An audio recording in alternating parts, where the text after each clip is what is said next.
Hello there, welcome to my channel. I'll be showing you how to configure your Powerbeam so that you're able to get a very fast speed. So all we need to do is first log into our device.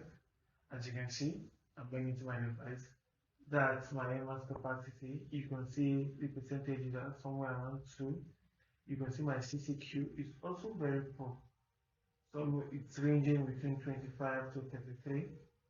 So I want to do a speed test now. Let's get to see what speed I'm getting now as at. Okay, I'm doing my speed test. As you can see, I cannot, it's even taking time for my speed to actually, for the page, for the speed test page to start processing.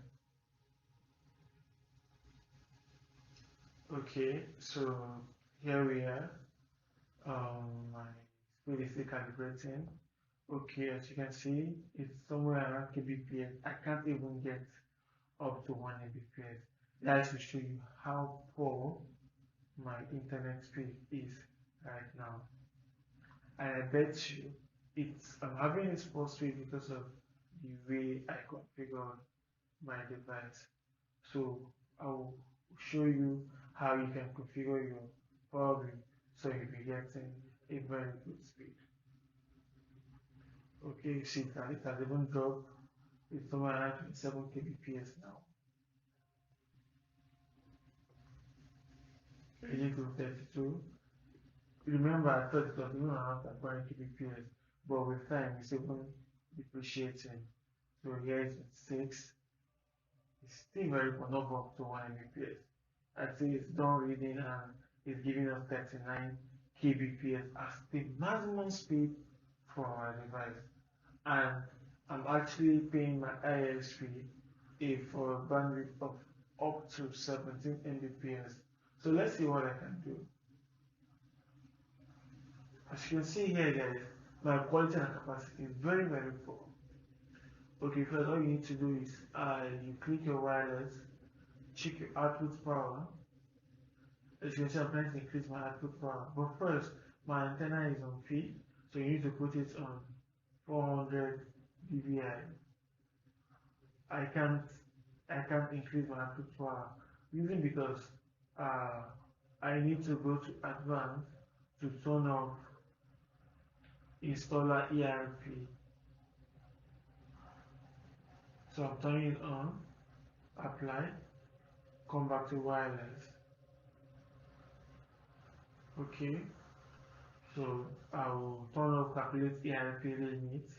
Yes, I want to turn that off right now.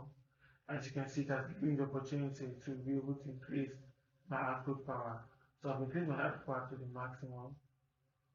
Head on, click on apply. So let's go back to our main page and wait for radio to actually connect to our access point and see what speed we're getting after all these changes has been done. Okay, our device is trying to connect to the access point. So just wait, let's wait for about 2. Okay, yeah, here we go. Our device is connected, and as you can see, my signal is actually fine. So everything being equal, I'm not supposed to be getting speed issue. Okay, I'm waiting for my IP to drop. My IP has to drop first before I will get internet. So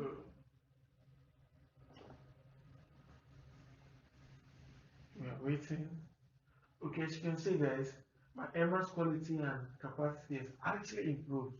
Remember, then previously it was around 2%, but right now, as you can see, it's 41%. And also, my CCQ increased to 86.4%, unlike then it was 33. So I'm refreshing my speed test page. Let me see what I'll be getting now. That's my speed. Okay, currently we've hit more than 1 Mbps. So now it's 2.3 Mbps, but it's still slow. Let's see if this will be the end result. Okay, now, okay, let's see. All this should be false.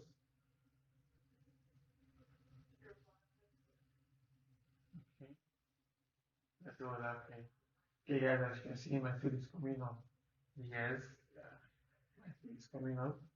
Okay, we are currently on 13 Mbps. And I've been suffering on this while lagging in 500 kbps. So as you can see, guys, this is all you need to do to improve your speed. Nothing much, nothing less.